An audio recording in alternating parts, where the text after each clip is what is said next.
एक खबर आ रही है, आपको बता दें, पुलिस एनकाउंटर में मारा गया साजिद अपनी पत्नी की बीमारी का बहाना बनाकर उधार लेने गया था संगीता के पास, जो कि दोनों बच्चों की मां थी। 5,000 रुपए उसने मांगे थे, लेकिन उसकी पत्नी बिल्कुल ठीक है, ना वो अस्पताल में भर्ती है, ना वो गर्भवती है और ना ही उसके इलाज के लिए 5,000 की जरूरत थी। वो तो बीते 15 दिनों से अपने मायके में रह रही है। आज तक के संवाददाता संतोष शर्मा एनकाउंटर में मारे गए साजिद के ससुराल पहुंचे, जहां पर उनकी मुलाकात साजिद की पत्नी सना और सास मिस्किन से हुई है। उन दोनों से उन्होंने बातचीत की है। बदायूं डबल मर्डर में ये नया ट्विस्ट क्या है, आइए आपको जल्दी से सुना देते हैं। ये साजिद की पत्नी है और इन्हीं के नाम पर साजिद ने उस परिवार के अंदर गया, कहा कि इसकी तबीयत खराब है, लेकिन ये हमारे सामने खड़ी है। आपकी तबीयत खराब है? ना है? ना आप आगे आ जाओ।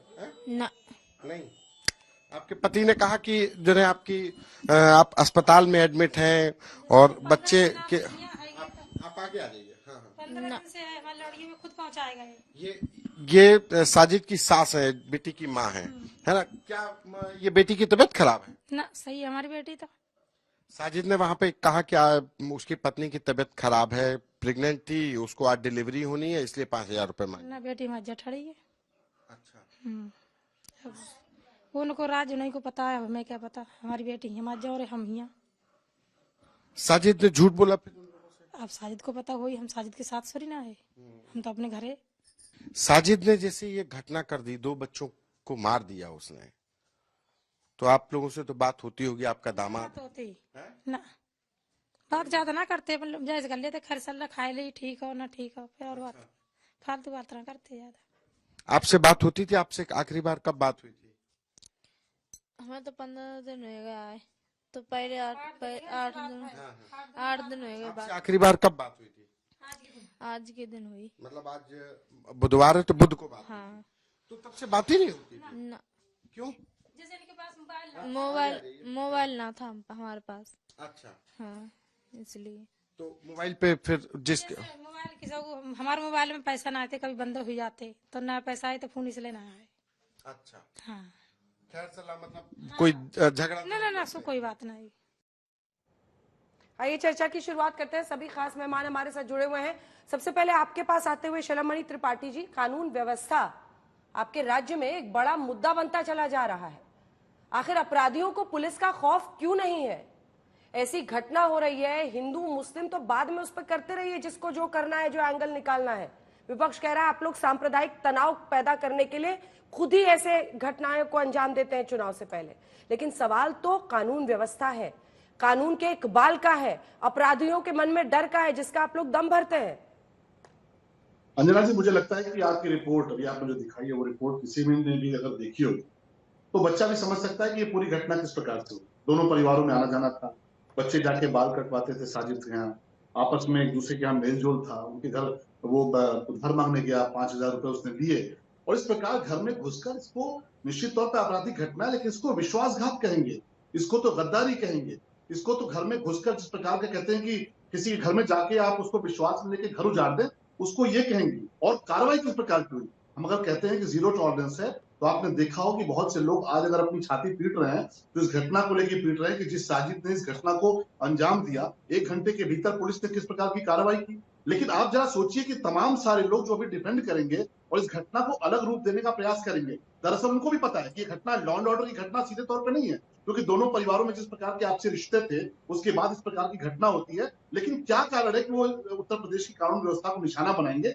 क्यों? क्योंकि वो उस मानसिकता का बचाव करने का प्रयास करेंगे जो राजस्थान के भीतर एक टेलर मास्टर कन्हैयालाल जी का मर्डर करती है, और वो मानसिकता बदायूं में आके 2 मासूम बच्चों को मारती है। उस मानसिकता पर सवाल न उठाना पड़े, उस विचारधारा के खिलाफ न बोलना पड़े, साजिद के खिलाफ न बोलना पड़े। साजिद को जो लोग इस प्रकार की चीजें करने के लिए प्रेरित करते हैं, तमाम तरह की भड़काऊ चीजें दिखा के, भड़काऊ चीजें बोल के, उनका बचाव करने के लिए बहुत सारे लोग कानून व्यवस्था का निशाना बनाएंगे। लेकिन मैं आपको कहना चाहूंगा कि उत्तर प्रदेश की कानून व्यवस्था आज मिसाल बन चुकी है। आपको भी पता है, एनसीआरबी के डेटा अगर आप उठाकर देखेंगे तो तमाम सारे संगीन अपराधों में 42-42% की कमी आई। और उससे अलग हटके अगर आप देखेंगे तो उत्तर प्रदेश में मुख्तार अंसारी, अतीक अहमद जैसे माफियाओं ने जा जाके सुप्रीम कोर्ट के भीतर गुहार लगाई है कि हमें उत्तर प्रदेश की सरकार से बचाओ। आप बहुत सीनियर जर्नलिस्ट हैं, आपने कब देखा कितने बड़े बड़े माफिया जाकर सुप्रीम कोर्ट के भीतर उनके परिवार वाले गुहार लगाते थे कि हमें सरकार से बचाओ, सरकार बुलडोजर चला रही है, सरकार गोलियां चला रही है, अपराधियों के खिलाफ कार्रवाई हो रही है, तो हम तो कार्रवाई जारी रखेंगे, लेकिन उस मानसिकता पर भी जरूर सवाल उठेगा। और जो लोग इस प्रकार से आज डाइवर्ट करना चाहते हैं पूरे विषय को, जो बार बार घुमा फिरा के बोलेंगे,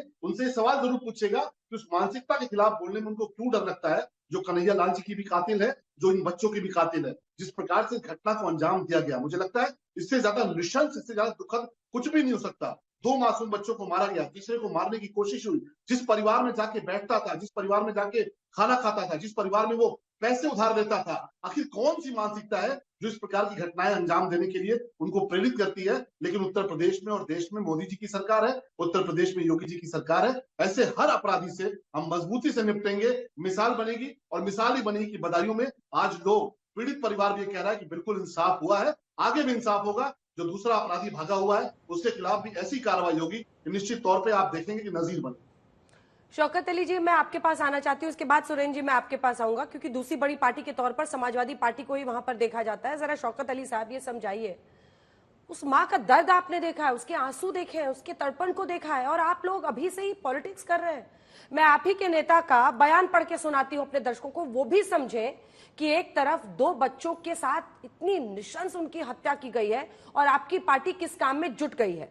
समाजवादी पार्टी का कहना है कि भाजपा यूपी में दंगा फसाद सांप्रदायिक तनाव खड़ा करके चुनाव जीतना चाहती है और इसी कारण से ऐसी घटनाओं को खुद अंजाम देती है। भाजपा के इशारे पर ही गुंडे बदमाश खुले घूम रहे हैं, भाजपा के इशारे पर ही ऐसी वारदातें कर रहे हैं जिसके कारण समाज में लड़ाई झगड़ा बढ़े। यानी आप ये कह रहे हैं कि साजिद और जावेद बीजेपी के इशारे पर इस तरह उस्तुरे से 2 बच्चों की निशंस हत्या करते हैं, गला काटकर। आप लोगों को एहसास भी है कि आप लोग इतने बड़ी घटना, इतने बड़े अपराध पर किस तरह का शर्मनाक बयान दे रहे हैं, पॉलिटिक्स कर रहे हैं।